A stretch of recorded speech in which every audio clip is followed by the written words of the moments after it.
গৌৰৱ আৰু আনন্দৰ দিন।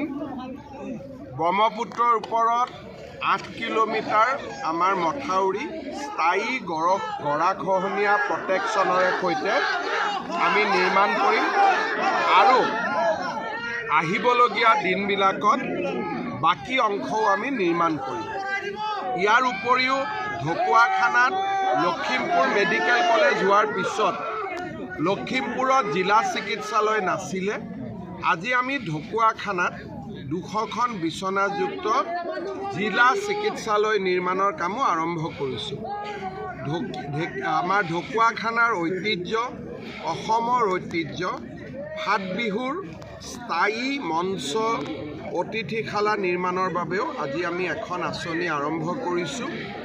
অসমৰ এখন অতি প্ৰাচীন আধ্যাত্মিক স্থান বাসুদেৱ দেৱালয়ৰ উন্নয়নৰ বাবেও আজি আমি ইয়াত প্ৰকল্প এটা আৰম্ভ কৰিছোঁ। ইয়াৰ উপৰিও মই আজি হাৰ্হি দেৱালয়লৈ যাম।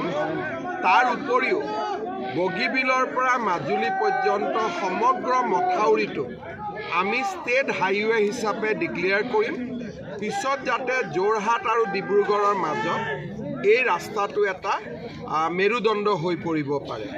ইয়াৰ উপৰিও ঢকুৱাখানাত এখন জিলা পৰ্যায়ৰ ষ্টেডিয়াম 50 কোটি টকা আমি ঘোষণা কৰিছোঁ।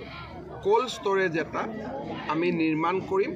ঢকুৱাখানাৰ উন্নয়নৰ বাবে বহুখিনি কাম আজি হ'ল আৰু মই নিশ্চিত যে প্ৰদান বৰুৱা নৱদলেৰ নেতৃত্বত আগলৈ কাম হৈ থাকিব।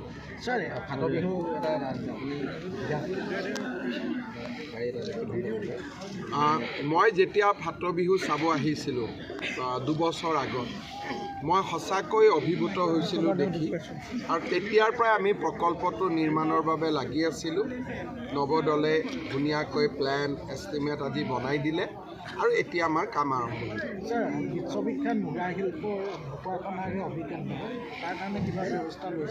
আজি আমি কথা পাতিছোঁ, ইয়াত যিটো আমাৰ চিড লাগে বা আমাৰ যিটো বীজ মেঘালয় বা কাৰ্বি আংলঙৰ পৰা আহে, ইয়াক আমি কেনেকৈ আৰু অলপ ৰাইজৰ বাবে সহজলভ্য কৰিব পাৰোঁ, ভাল চিড আমি নিৰ্মাণ কৰিব পাৰোঁ, তাৰ বিষয়ে আজি আমি কথা পাতিছোঁ।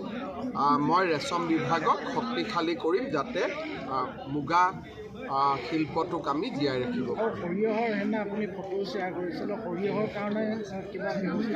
সৰিয়হটোতো আমি এতিয়া কিনিমেই, এইবাৰো কিনিম, আৰু সৰিয়হ আমাক বহুত লাগে। যিমান সৰিয়হ হয় আমি সিমানে কিনিম। এটা কথা, ঢকুৱাখানাত CDSP কাৰ্যালয়টো নাই। CDSP কাৰ্যালয় লাগে।